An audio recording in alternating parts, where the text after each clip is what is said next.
예레미야 12장. 오늘 예레미야 12장 1절에서 17절까지를 제가 한번 봉독하겠습니다. 하나님의 말씀은 예레미야 12장 1절에서 17절까지의 말씀을 제가 한번 봉독하겠습니다. 예레미야 12장 1절에서 17절입니다. 여호와여, 내가 주와 변론할 때에는 주께서 의로우시니이다.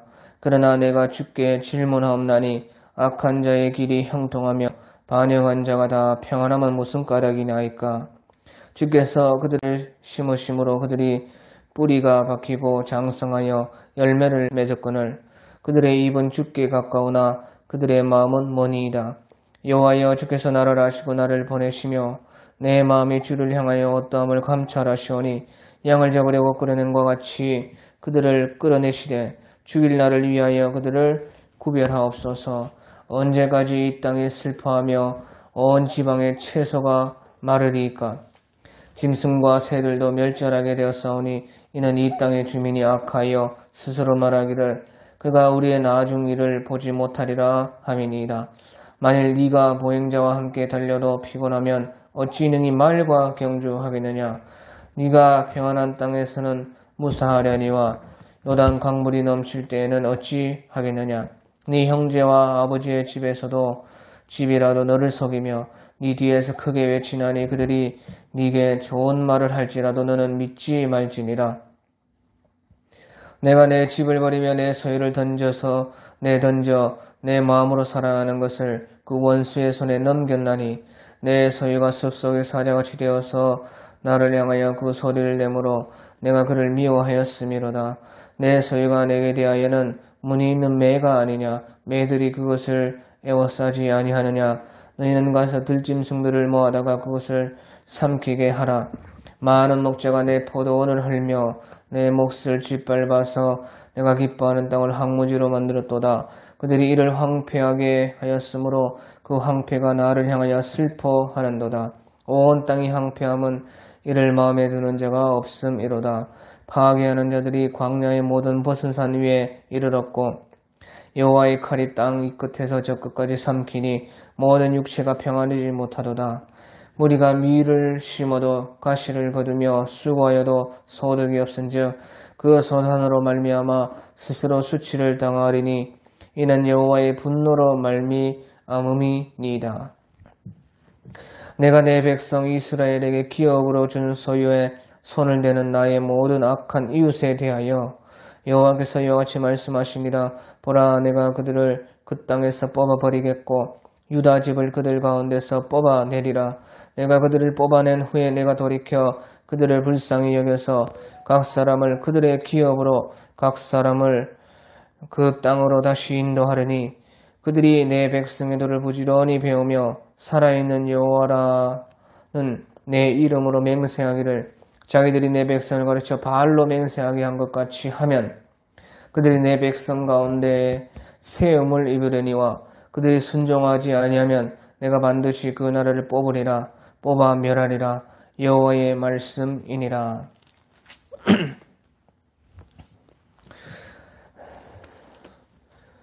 네, 오늘 12장 1절에 보면은 여호와여, 내가 주와 변론할 때에는 주께서 의로우시니이다.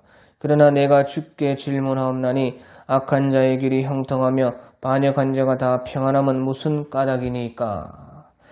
그렇게 말씀을 예레미야 선지자께서 하나님께 했습니다. 이것은 예레미야 선지자의 기도인데 내가 주와 변론할 때는 주께서 의로우시니이다. 하나님이 참으로 좋으신 분이시고 의로우신 분이시고 참으로 하나님께서는 우리를 사랑하시고 그와 같은 모든 것을 예레미야 선지자께서 알았다는 것입니다.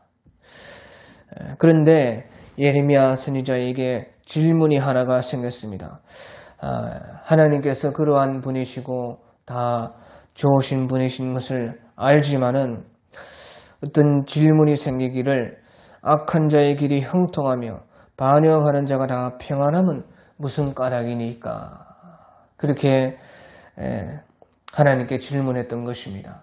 우리도 참 하나님 섬기는 것이 좋고 하나님의 인도하심이 좋고 하나님의 사랑이 날마다 그렇게 느껴지지만은 어쩔 때는 참 질문이 있는 것입니다. 어찌하여 악한 자가 형통하고 반역하는 자가 다 평안한 것이 무슨 이유인가? 욥기를 보면 욥께서도 그러한 질문을 했었습니다. 모든 것이 인과 응보라면은 어찌 악한 자가 평안하고 악한 자가 형통하고 잘 먹고 잘 살다가 편하게 죽는가? 그것을 생각할 때에 하나님을 섬기는 것이 참 좋지만 하나님이 살아계신 것도 확실히 알고 하나님은 의로우시고 공평하신 것도 알지만은 마음 한켠에는 그런 의문들이 있었다는 것입니다. 예레미야 선지자도 바로 그와 같다 하는 것입니다.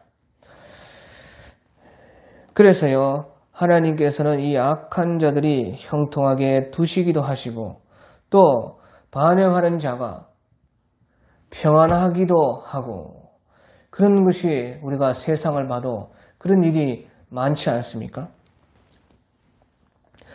그런 것은요, 하나님께서 어떤 이유가 있으시다는 것이죠.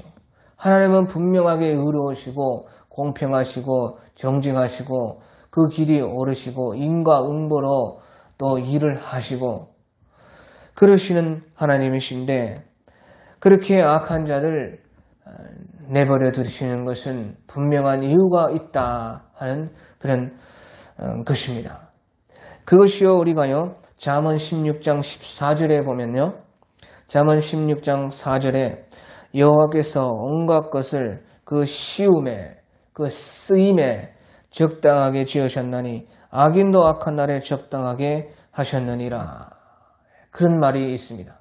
잠언 16장 4절에 하나님께서는 모든 것을 그 쓰임에 적당하게 지으셨는데 악인도 악한 날에 적당하게 하셨느니라. 그래, 악한 것도 그 악을 통해서 하나님께서 선을 이루기 위해서 그 쓰임에 적당하게 하셨다.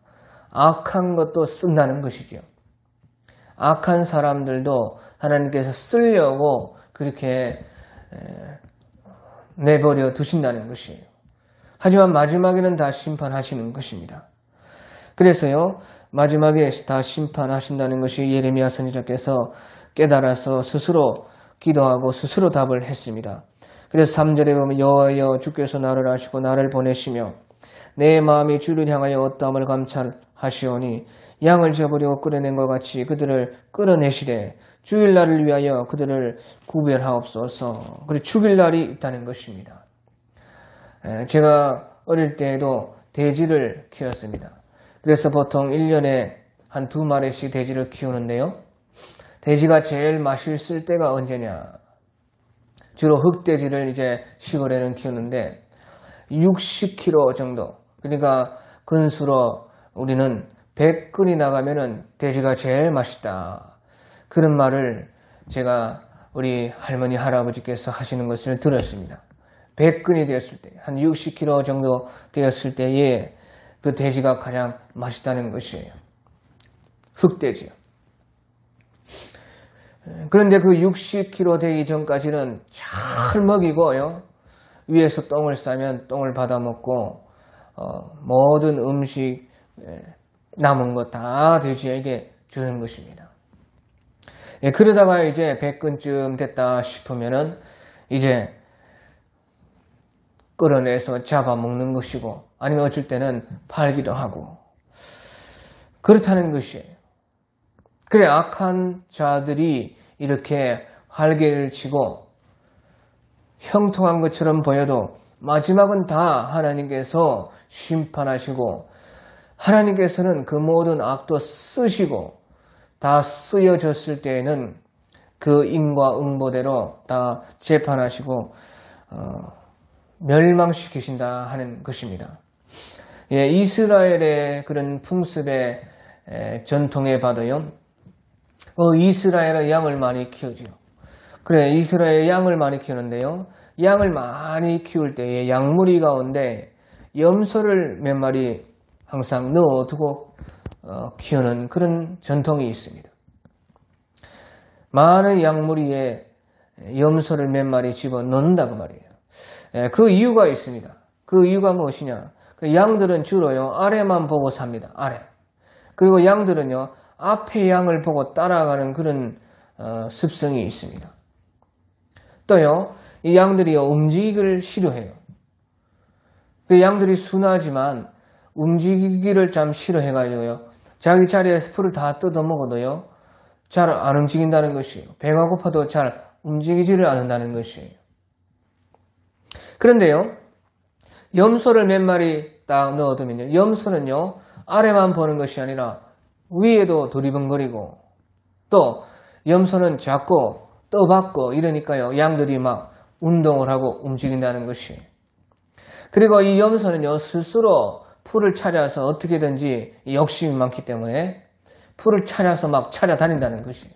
그러면요 양들이요 밑에만 보고 있다가 앞에 뒤에 양들만 보고 있다가 앞에 양들 보고 있다가 염소가 막 그렇게 움직이면 염소를 따라 가지고 그들도 움직이면서 먹을 것을 찾으러 간다는 것입니다. 그러니까 양무리에 염소 몇 마리를 넣어서 키운다 하는 그런 지혜가 있습니다. 그와 같다는 것이에요. 하나님께서 악한 자들의 길이 형통하고 반역한 자가 다 평안하게 하는 것처럼 보이지만은 그 모든 것이 실질적으로는 구원 또 받을 사람들을 위함이요 우리를 위함이요 하나님께서는 의로우시기 때문에 모든 것을 실질적으로는 의로 사용하시고 저 악한 마귀도 결국에는 다 우리의 구원을 위해서 지금 희생 봉사하고 있는 것입니다. 그렇다는 거지요. 그래서 우리 예레미야 선지자께서도 그들을 이끌어내시되 죽일 나를 위하여 그들을 구별하옵소서 하고 사실은 기도하다가 자기가 스스로 그런 것을 다 깨달은 것입니다. 그러면서요 이 이스라엘 땅이 다 황폐되었다는 것이에요. 왜? 죄가 가득하면 땅이 황폐됩니다. 그래서 4절에 언제까지 이 땅이 슬퍼하며 온 지방의 채소가 마르리까? 짐승과 새들도 멸절하게 되었사오니 이는 이 땅 주민이 악하여서 스스로 말하기를 그가 우리의 나중 일을 보지 못하리라. 하나님께서는 우리의 나중 일을 신경도 안 쓴다. 하나님은 미래도 모른다. 하나님은 다 어떻게 할지 모르시는 하나님이시다. 그렇게 사람들이 말하면서 자기 마음대로 살고 자기 마음대로 사는 것은 곧 죄의 종이요 죄 짓는 것밖에 없습니다. 그러니까요. 그런데 그 악한 사람들로 말미암아 땅이 황폐하게 된다는 거죠. 그래서 온 지방의 채소가 말랐다는 것이에요. 또 짐승과 새들도 멸절하게 되었다. 그러니까 땅이 황폐되었다는 그런 뜻입니다.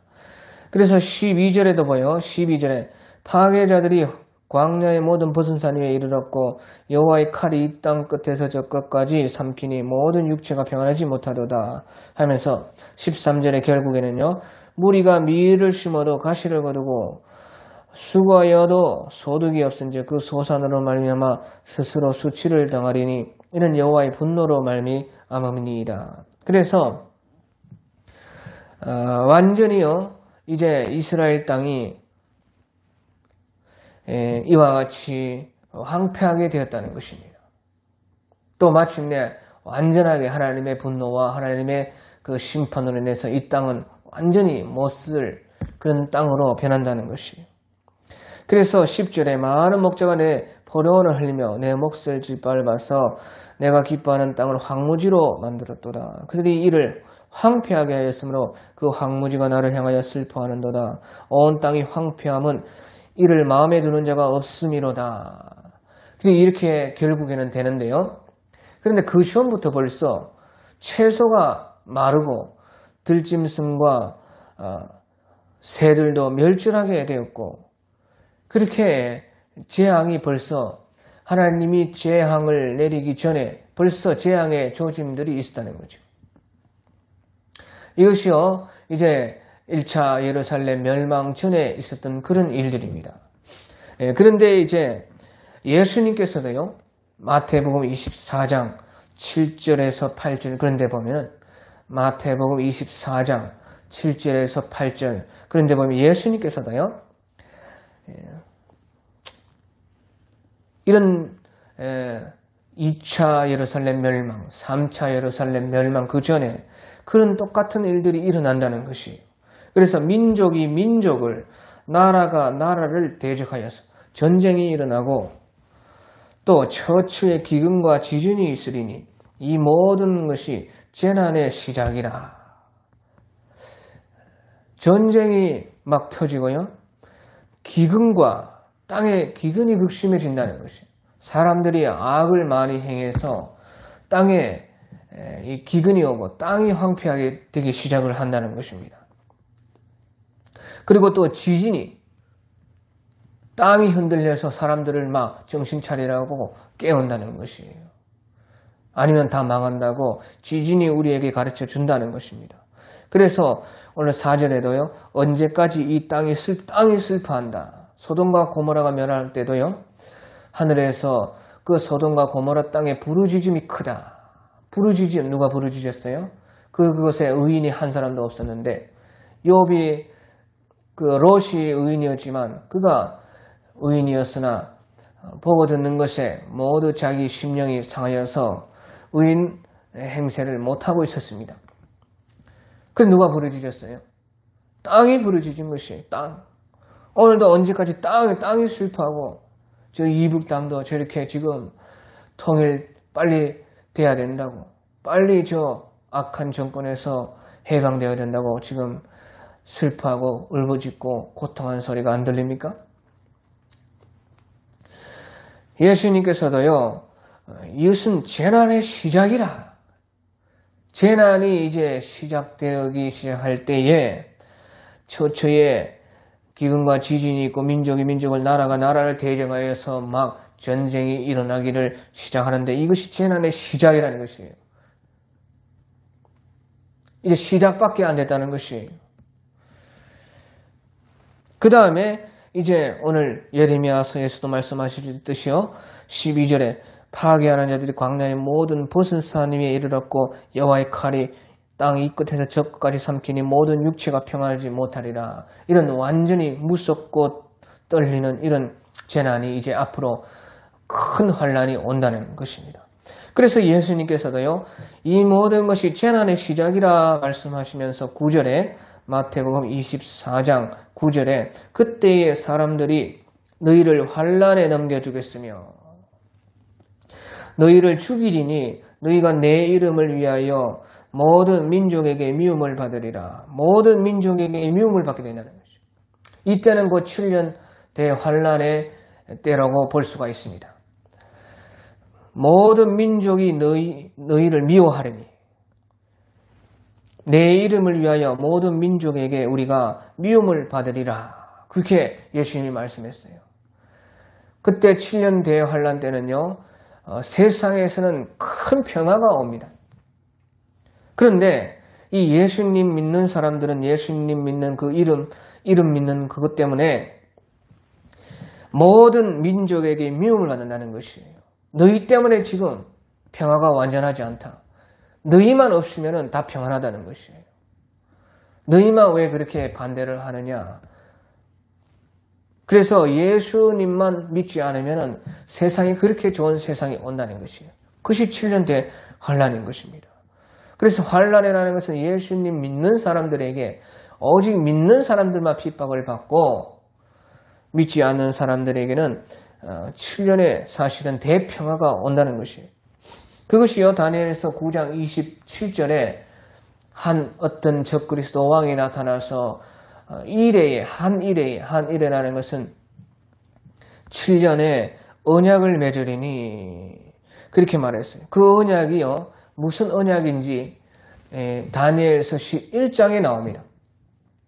그것이 평화의 언약이라는 것이요 다니엘서 11장 21절 24절 이런 데 보면요 그가 평안할 때를 타서 그러니까 평안할 때를 타서 적그리스도가 등장해요. 또 그가 평안할 때에 일을 한다 그 말이에요. 평화를 가지고 거짓 평화를 가지고 자기들만의 평화, 예수님 믿는 사람들은 죽이는 그런 평화, 그것을 가지고 일한다는 것이. 다니엘서 11장에 나오는 그것은요, 예수님 오시기 전에 그 안티오쿠스 에피파네스의 그 일입니다.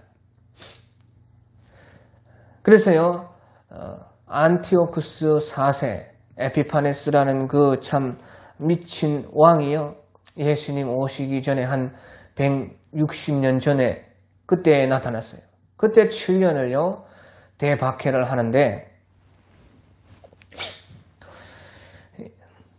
이 다니엘서는 그런 어떤 미친 적그리스도가 나타나서 그때 이제 앞으로 마지막 때의 적그리스도의 그 모습이 어떠할지를 미리 역사에 보여줬던 것입니다. 우리나라에서도 일본 천황이 와서 7년의 대환란을 일으키고 예수 믿는 사람들 다 잡아쳐 넣고 나중에 안 되니까 죽이고, 그렇게 이제 전 세계에 참 마지막 적그리스도가 나타났을 그때의 그 적그리스도가 어떠하는 것을 미리 우리가 공부를 했다는 것이에요. 다니엘서도 마찬가지입니다. 다니엘서 11장에 나오는 적그리스도는요, 안티오쿠스 에피파네스라고 이미 벌써 있었던 그런 적그리스도입니다. 예수님 오시기 160년 전에. 그래서 미리 그런 것을 알아라라는 거죠. 똑같다는 것이에요. 그런데 이제 마지막 적그리스도는 전 세계를 상대로 하는 것이에요. 그래서 다니엘서 11장 21절에 그가 평안할 때를 탔어. 또 다니엘서 11장 24절에 그가 평안한 때에, 또요 다니엘서 8장에서 또요 이 에피파네스, 안티오쿠스 에피파네스, 이 미친 왕이 나오는 것이에요. 그 에피파네스라는 건 자기가 신이라는 뜻입니다.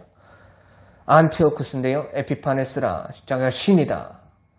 그런데 사람들은요 안티오쿠스 에피마네스라, 에피파네스가요 에피마네스라는 것은 미친 사람이다, 그런 뜻입니다. 그러니까 그렇게 불렀어요. 자기는 신이라고 하는데 실질적으로는요 미친 왕 에피마네스, 그 왕이요 다니엘서 8장 25절에도 또 나와가지고 그가 평안할 때에, 그 말이 또 나옵니다. 다니엘서 8장 25절에. 그래, 다니엘서 9장 27절에 나오는 그것은요 69일의 이후에 예수님께서 죽으시고 부활하셔서 7일에와 62일에가 완성이 되고, 그러니까 7일에와 62일에, 그것은 69일이죠. 9일에가 완성이 되고 나서 그 후에 있는 일, 안티오쿠스 에피파네스는 예수님 그 전에 사람이고요. 다니엘서 9장 27절에는 69일의 이후에, 그러니까 69일에가 있고 유대인들과 상관이 없는 이방인의 때가 지금까지 이렇게 오고 있고, 아직 마지막 남은 한 일회가 이루어지지 않았는데, 그것은 이제 적그리스도가 본색을 드러내서 자기를 나타내면은, 그래서 평화의 7년 언약을 맺으면은 이제 한 일회가 시작되는 것입니다. 그래서 그 마지막 적그리스도가 나타날 때도 똑같다는 것이에요. 안티오쿠스 에피파네스를 그때의 환란을 보면 알 수 있고, 우리나라로 치면 일본 천황의 그 박해를 보면은 알 수가 있고, 그 다 평안할 때에 제일 좋은 시절에. 그래, 실질적으로는요 일제시대 때 우리가 정말 잘 살게 되었습니다. 솔직히 말하면 술탈도 당했지만은 이 조선이요 멸망이 되고, 그 참 썩어 문드러졌던 조선, 태폐적이고 나라 팔아먹는 그런 왕이 있었던 조선이 무너지고, 사실은 일본이 우리나라의 모든 산업을 발전시키면서 실질적으로는 해방되고 나서요 일본의 일제시대 때가 좋았다 하는 그런 사람도 사실은 많았어요. 아무튼지요, 그래서 이제 모든 민족에게 우리는 미움을 이제 받게 되고, 또 24장 마태 24장 10절을 보면요, 그때 많은 사람이 시험에 빠져 서로 잡아주고, 서로 가족끼리도 교회 안에서도 서로 막 이제 배반하는 사람이 나오고, 끝까지 믿음 지키는 사람 나오고, 서로 잡아주면서 서로 미워하겠으며, 거짓 선지자가 많이 일어나서 많은 사람을 미워하겠으며, 그렇게 된다는 것이에요. 그래서 이거랑 똑같은 것이요, 오늘 6절 5절 6절에 있어요. 5절 6절을 보면요, 만일 네가 보행자와 함께 달려도 피곤하면 어찌 능히 말과 경주하겠느냐. 보행자와 달려도 피곤한데 어찌 말과 경주하겠느냐. 그만큼 힘들다는 것입니다. 이것은 예수님의 말씀인데요, 하나님의 말씀인데 예레미야의 말씀이 아니고 바로 예수님, 하나님의 말씀입니다. 5절에 만일 네가 보행자와 함께 달려도 피곤하면 어찌 능히 말과 경주하겠느냐. 보행자와 함께 달려도 피곤한데 말이란 그것은 잘 달리는 말과 경주하는 것처럼 그때 힘들다는 것이에요. 그리고 네가 평안한 땅에서는 무사하려니와, 평안할 때는 무사하지요. 그런데 요단 강물이 넘칠 때에는 어찌하겠느냐. 요단 강물이 넘치는 것 같이, 홍수가 터지는 것 같이 그렇게 환란이 닥친다는 거죠. 그러면서 6절에 네 형제와 아버지의 집이라도 너를 속이며 네 뒤에서 크게 외치나니 그들이 네게 좋은 말을 할지라도 너는 믿지 말지니라. 그래서 너와 네 아버지의 집이라도 속인다는 것이에요. 믿는다고 하는 사람들 중에서도 갈린다는 것입니다. 또 네 뒤에서 크게 외치나니 그들이 네게 좋은 말로 해가지고요, 자기도 타락하고 다른 사람도 타락하게 만들려고 마지막 때는 가족들도 자기 혼자만 타락하지요. 다른 가족들도 타락하려고. 그렇게 참 서로 믿지 못하는 세상, 참신앙이 이제 없어지는 그런 때가 온다. 그래서 너는 믿지 말지니라. 그렇게 말을 했습니다. 그래서 예수님께서도요, 24장 10절에 그때 많은 사람이 시험에 빠져서 서로 잡아주고 서로 미워하겠으며 거짓 선지자가 또 일어나서 많은 사람을 미워하겠으며 할 수만 있거든 택한 자들도 미워해서 멸망에 빠뜨리려고 할 것이다. 그건 똑같은 말 아닙니까? 그러니까요, 1차 멸망 때의 그 환란 전의 상황이나 또 환란 때의 상황이나 이제 마지막 3차의 멸망의 그때의 상황이나 내나 똑같은 것입니다. 그래서요, 이런 계시록과 또 말세에 나타나는 그런 하나님의 말씀들을 해석을 못하면요, 이 선지서, 대선지서, 소선지서 이런 것은 풀지를 못하는 것이에요.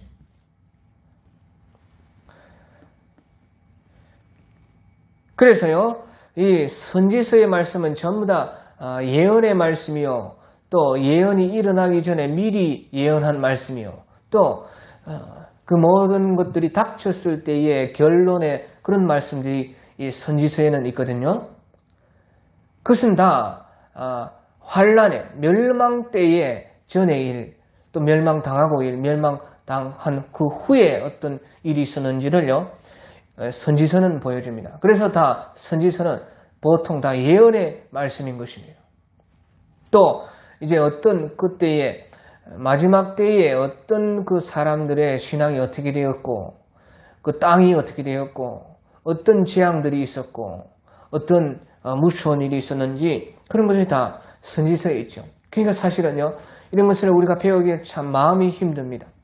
언제든지요, 망한다, 멸망한다, 준비해라, 잘못됐다, 고쳐라, 그런 것을 말하기 때문에. 하지만 이제 우리 또한 그런 세상에 지금 오고 있는 거 아닙니까?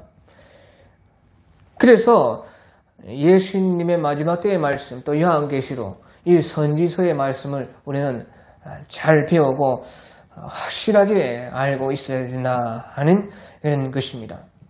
자, 그리고요, 그때 하나님께서는요, 7절에 보면은 내가 내 집을 버리며 내 소유를 던지며 내 마음으로 사랑하는 것을, 그러니까 이스라엘, 다시 말하면 영적으로는 예수님을 믿는 바로 그 사람들을요, 그 백성을요,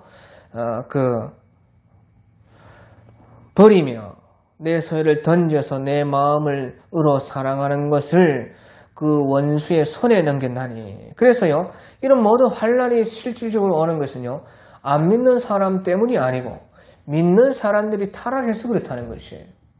세상 우리 마지막 종말도 교회가 타락하고 성도들이 타락하고 거기에 선지자들과 제사장들과 지도자들이 타락을 했기 때문에 세상에 악이 더 완전히 간영을 했고, 그렇기 때문에 내 집을 버리면 내 집, 하나님의 집 이스라엘, 예루살렘, 성전, 내 소유, 하나님의 백성된 우리들, 마음으로 사랑하는 것들, 하나님께서 아들을 주기까지 사랑을 바쳤던 우리, 그런데 그 백성들이 타락을 해가지고 하나님은 원수의 손에 넘겼다는 것이에요. 그래서 세상은 어차피 썩은 세상, 죽은 세상에 심판 받았느니라. 예수님께서 이미 그들은 심판 아래 있느니라. 심판 받았느니라. 말씀하신 것 같이, 세상이 중요한 것이 아니고요. 마지막 이런 다 환란이 오는 것은 믿는 자들이 믿음을 제대로 가지지 못했고, 믿음 가운데 제대로 안 믿고 타락을 했기 때문에 이 원수의 손에 넘긴다. 그래서 내 소유가, 하나님의 백성들이 8절에요, 숲속의 사자같이 되어서 나를 향하여 그 소리를 내므로, 사자가 자기 주인을 향해서 한다는 것이에요. 사자가 하나님을 향해서 달라들었다는 거죠. 하나님의 키우신 사자가 하나님을 향해, 저 세상을 향해서 세상을 잡아먹고 세상의 악을 없애고 세상의 모든 것을요, 정의롭게 만들어야 되는데 도리어 하나님을 향해서 잡아먹으려고 대들으니까 내가 그를 미워하였음이로다. 또 9절에도요, 내 소유가, 하나님의 백성들이 내게 대하여는 문이 있는 매가 아니냐, 매들이 그것을 에워싸지 아니하느냐, 너희는 가서 들짐승들을 모아다가 그것을 삼키게 하라. 내 소유, 하나님의 소유가 소유된 그 백성들이 마치 문이 있는 매와 같이 되어가지고요, 막 하나님을 향해서 공격을 하려고 둘러싼다는 것이에요. 그러니까 하나님은 도리어 들짐승을 모아다가요, 그 자기의 소유된 백성들, 그 문이 있는 매와 같이 참 싸납게 된 그 백성들을요, 들짐승들을 모아다가 완전히 삼켜버리고 없애버린다는 것이, 그게 재앙이 오는 거죠.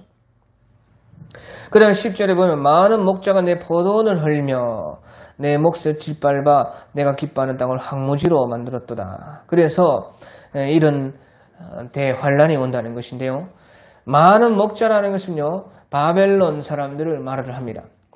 7절에 보면은 그 원수의 손에, 그 원수가 바벨론. 그러니까 바벨론 사람들을 일으켜가지고 이스라엘 백성들을 친다는 것입니다. 또 10절에요, 많은 목자다. 그러니까요, 바벨론 사람들이 이스라엘에게는 어찌면 목자라는 것이에요. 바벨론 사람들이 와가지고 전쟁을 일으키고 대환란을 일으키고 하나님의 백성들을 죽이고 하나님의 그 땅을 황폐하게 만드는데요, 그들이 목자라는 것이에요. 그 말은 무슨 말입니까? 어떻게 나를 죽이고 패고 황폐하게 하고 전쟁 일으키고 잡아가고 살해하고 하는 환란을 일으키는 그 자들이 어찌게 목자라고 그렇게 하나님께서 말씀하냐, 그 말이에요. 그러니까 보십시오, 악한 자들도 목자들이 되어서 나를 인도한다는 것이에요. 다시 말하면 선한 목자를 따르지 않았기 때문에, 선한 목자 대신 여호와, 선한 목자 되신 우리 예수님을 온전하게 따르지 않고 말로만 믿는다고 했지만은 실질적으로는 믿지 않은 것이고 따르지 않았기 때문에요. 선한 목자를 따르지 않았을 때는요. 악한 목자들을 하나님은 사용하신다는 것이에요. 너를 인도하려고. 선한 목자는 한 분이십니다. 예수님. 오직 예수님은 하나님이십니다. 선한 목자 되신 우리 예수님을 따르지 않았을 때에 말씀 되신 그 예수님 말씀을 따르지 않았을 때에 악한 목자들 여기서 10절에도 많은 목자들 복수입니다. 복수. 우리 한글 성경에는 많은 목자. 우리 한글에서는요 들이라는 것을 안 하고 이제 앞에 많은이라고 하면은 목자들이 되기 때문에 한글 문법에서는 들을 안 붙여도 됩니다.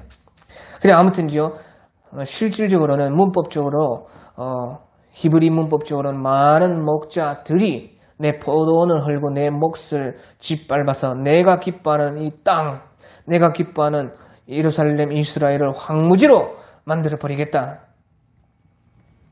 그래서요 13절에 보면 무리가 밀을 심어도 가시를 거두며 수고하여도 소득이 없은즉 그 소산으로 말미암아 스스로 수치를 당하면서 이는 여호와의 분노로 말미암음이라. 그래서 수치를 당하면서 많은 이 악한 바벨론 목자들에게 매를 맞으면서 배운다는 것이에요. 그래서요 하나님께서는요 앞에서도 악한 자들을요 왜 그냥 놔두시는가? 그것은 악한 자도 쓰임이 있고 악한 자들도요 하나님의 백성들이 선한 목자를 따르지 않고 예수님을 따르지 않고 제 길로 나갔을 때는 악한 목자를 대동해가지고 그들이 악을 가지고 매를 가지고 환난을 가지고 백성들을 인도하시는 하나님이시다 하는 것입니다.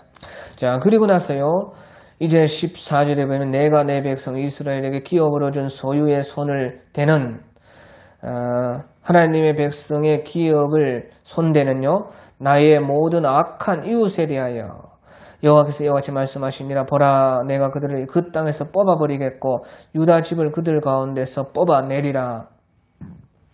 예, 그래서요 이 예언은요 나의 모든 악한 이웃 바로 그 원수들 앞에서 나왔던 10절에 나왔던 많은 목자들 바로 바벨론 사람들 이스라엘의 그 하나님이 기업으로 삼은 이스라엘을 멸망시키는 그 악한 이웃들에 대하여 여호와께서 이와 같이 말씀하신다는 뜻입니다.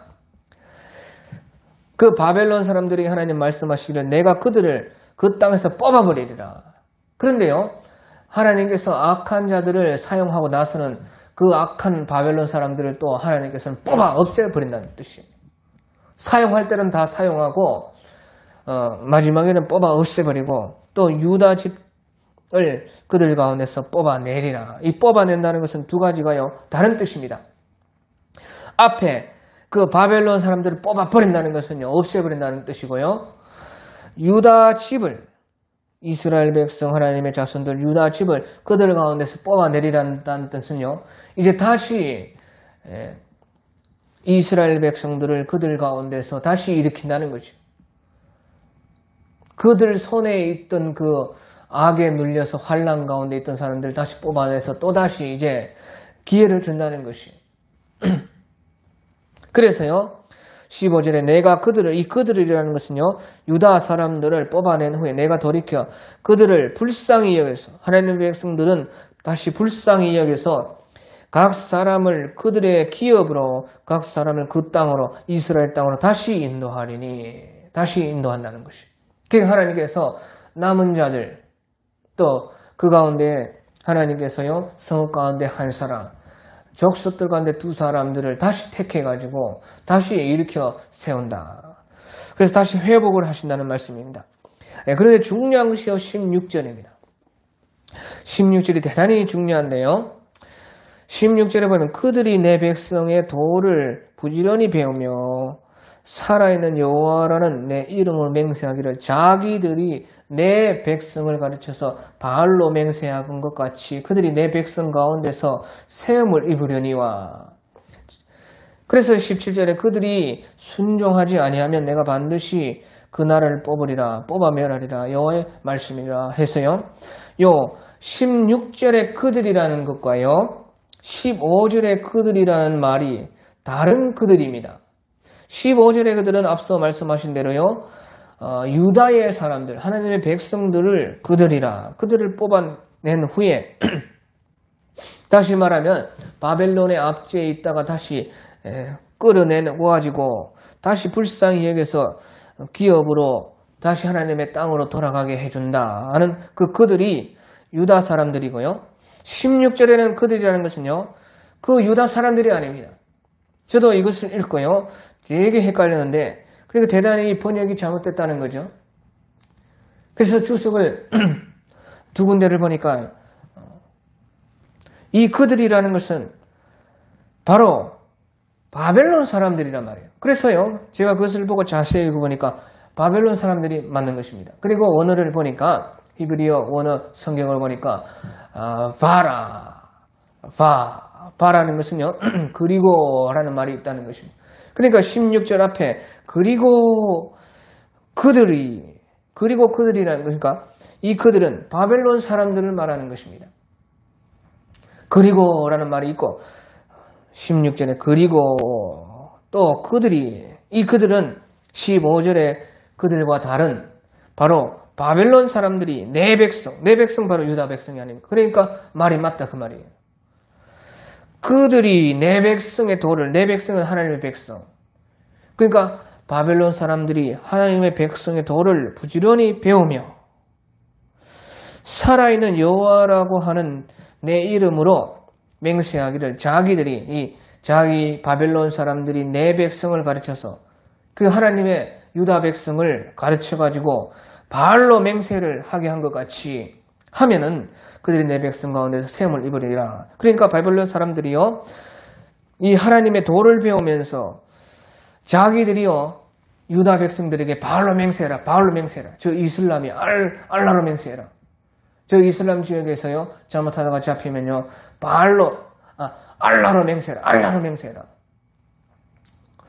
그 알라로 맹세하지 않으면요 바로 죽여버리는 것이에요. 그와 같이요 바벨론 사람들도요 유다 백성들을 잡아놓고 바알로 맹세해라. 하나님 말 여호와 말고 바알로 맹세해라 했다는 것이에요. 그런데 그 바벨론 사람들이 바알로 맹세해라고 했던 바벨론 사람들이 마치 그렇게 했던 것처럼 하나님의 이름으로 맹세를 하면은요 여호와라는 내 이름으로 맹세를 하면은 그래서 그렇게 하면은 그 바벨론 사람들을 내 백성 가운데에 또 세워준다는 것이에요. 이스라엘 유다 백성들 가운데 그 바벨론 사람들을 세워주고 그들이 순종하지 아니하면 내가 반드시 그 나라를 뽑으려. 그 순종하면 어떻게 돼요? 바벨론 사람들이라도 순종을 하면은 뽑히지 않고 오히려 그 유다 백성들과 함께 세움을 받는다는 것이 놀라운 것 아닙니까? 구약 시대에는 이런 것이요 있을 수 없는 그런 일입니다. 유다 백성들은 하나님의 택한 백성들이기 때문에 다시 하나님께서 사랑하시고 용서하시고 다시 언약을 맺으셔서 다시 기회를 주셔서 다시 언약 그대로 하면은 다시 회복이 되고 복을 받고 그래서 하나님은 늘 변치 않으신 어제나 오늘이나 동일하신 히브리서 13장 8절에 하나님이십니다. 그런데 그것은 당연한데요. 어찌 보면은 그런데 16절에 바로 바벨론 사람들을요 하나님의 도를 가르쳐서 배우게 하고 또 하나님의 이름으로 맹세해서 그들이 순종을 하면은 그 바벨론 사람들이라 할지라도 하나님의 백성으로 하나님의 백성과 같이 언약 속에 택한 백성과 같이 해준다는 것이에요. 이게 얼마나 놀라운 것 아닙니까? 칼빈의 신앙으로 보면 이것은 풀기 어려운 난제에 속하는 문제입니다. 그래서요, 하나님께서 바벨론 사람들을 악의 도구로, 악한 목자들로 하나님의 백성들을 인도하고 매 때리는 막대기로 사용을 하셨지만요, 그 바벨론 사람들도 그렇게 하신 이유가 그 바벨론 사람들을 실질적으로는 구원하기 위해서 그랬다는 것이에요. 그게 얼마나 놀라운 것이에요. 그 말이에요. 이 바벨론 이방 사람들도요, 구원하시려고 이러한 모든 일들을 하나님께서는 했다는 뜻입니다. 그래서요, 하나님 백성이 매를 맞아서 환난을 당한 것도 하나님은 그들을 다시 회복하시고 다시 그들을 구원으로 인도하기 위함이었고, 결국에는요. 그런데 그 이스라엘 백성들을 멸망시켰을 때 사용했던 그 바벨론이라는 사람들도, 그 사람들도 그렇게 자기들은 환난을 일으키면서 하나님의 백성들을 보고 그 가운데 남아있는 사람들을 보고 또 그 가운데 하나님의 말씀을 보고 그들은 환난을 주면서 구원을 받고 이스라엘 백성들은 환난을 당하면서 구원을 받고, 그러니까 이 하나님의 오묘한 역사가 얼마나 크냐 그 말이에요. 사실은 하나님은요, 모든 사람들이 구원받기를 원하신다는 것입니다. 그래서 디모데전서 2장 4절에 보면요, 하나님은 모든 사람이 구원을 받으며 진리를 아는 데에 이르기를 원하시느니라. 하나님은 모든 사람이 구원을 받으며 진리를 아는 데에 이르기를 원하시는 하나님이시다 그 말이에요.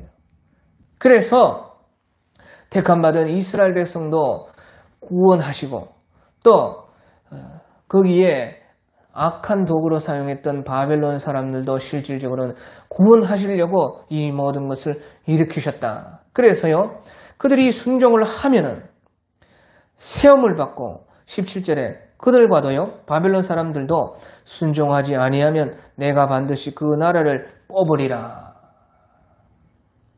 그러니까 택함받은 이스라엘 백성들이나 바벨론 사람들이나요, 이방 바벨론 사람들이나 똑같은 것이에요.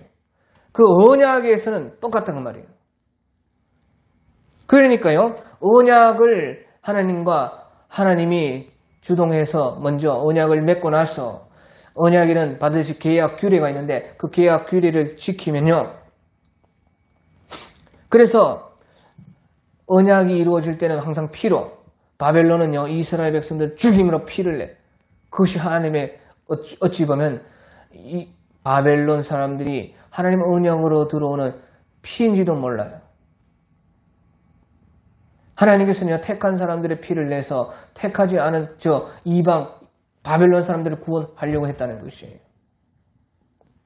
그러니까 그 피로서 바벨론 사람들이요 하나님의 언약으로 들어왔고, 그래서 하나님께서는요 언약에는요 반드시 계약이 있죠. 계약 규례, 규정, 조항, 율법, 하나님의 도를 부지런히 배우고 하나님의 이름으로 맹세하면은 하나님의 이름만 믿겠습니다. 나는 여호와 예수님만 알고 그것만 따르겠습니다 하면은 세움을 받고 순종을 하면은 하나님께서 구원해 주신다는 것이지요. 그래서 똑같다는 겁니다. 언약에 들어오면은 언약 규례를 지키기만 하고 그것을 저버리지만 않으면은 피와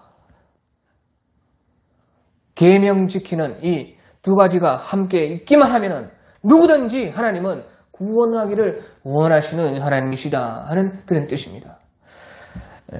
그래서 이 놀라운 진리를 우리가 잘 기억하고 하나님의 일을 하는데 도움이 되었으면 좋겠습니다. 오늘 여기까지 하겠습니다.